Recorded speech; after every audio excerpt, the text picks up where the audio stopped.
I was raised Pentecostal and doing that for a few years. And after that, I fell away from the church a little bit. And I feel like I fell away from God in a sense as well.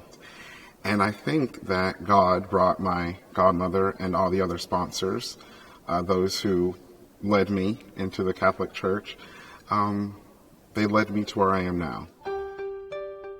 My godmother on my journey was a wonderful woman. Her name is Millie Cordini, and she was to me, the epitome of Mary on earth.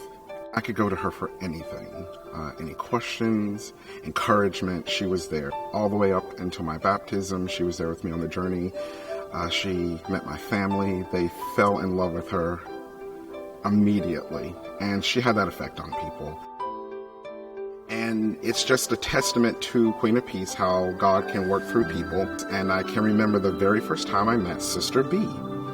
And I absolutely love Sister B. She has the personality of a mother.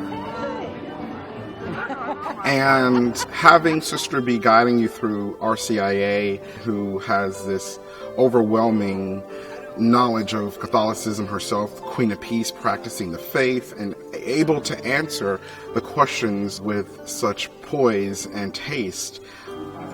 I thought, my God, this woman is amazing, and what a great leader to have for someone like myself. I was nervous about being judged. I was nervous about not knowing the answers. It was funny because during the class, I am no theologian. And the lesson that night was about the Beatitudes. Now, I thought to myself, those sound like a nice group of people. And I raised my hand and I go, Sister B, could you please share more information on the Beatitudes, how they were great men that followed Jesus? And everyone in the class erupted in laughter. And she goes, Andrae, they were not people. These are the things that Jesus shared with us of how we should live our lives. And I thought to myself, wow, I have a lot of learning to do. And the RCIA helped me with learning on my journey.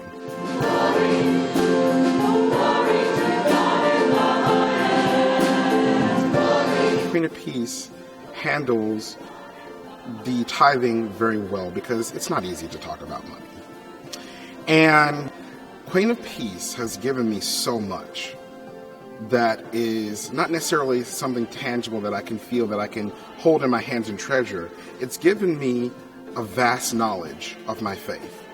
It's given me a place to practice my faith, to meet people of my faith, and to become in communion with the church and the saints and all the people that live in the world.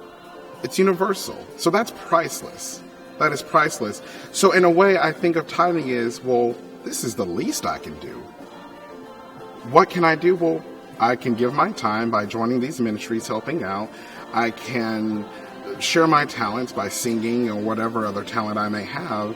And then as far as the treasure, I looked on the nice little pamphlet that was given to me, and I said, okay, I started at here, and then I slowly worked my way up. And I'm where I can give is where I can, and it works out well for everyone, I think, including myself.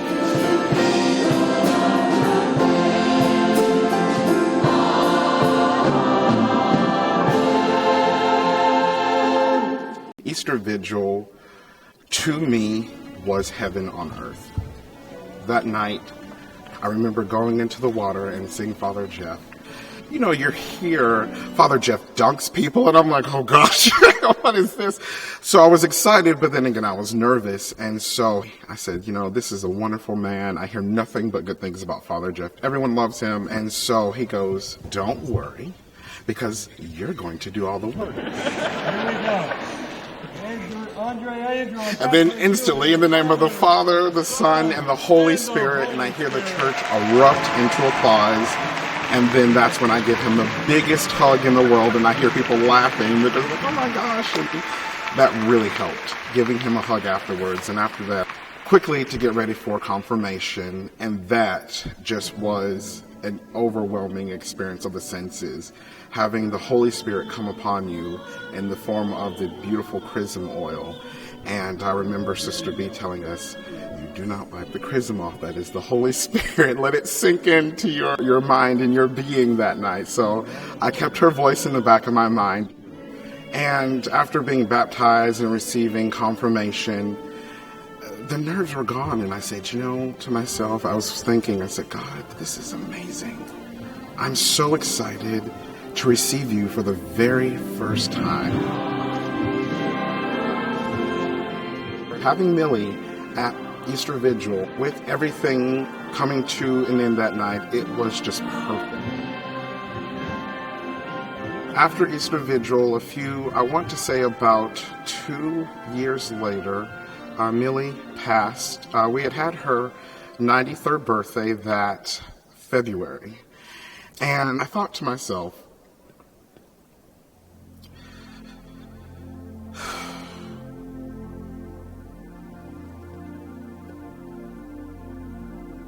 I really don't want her to go.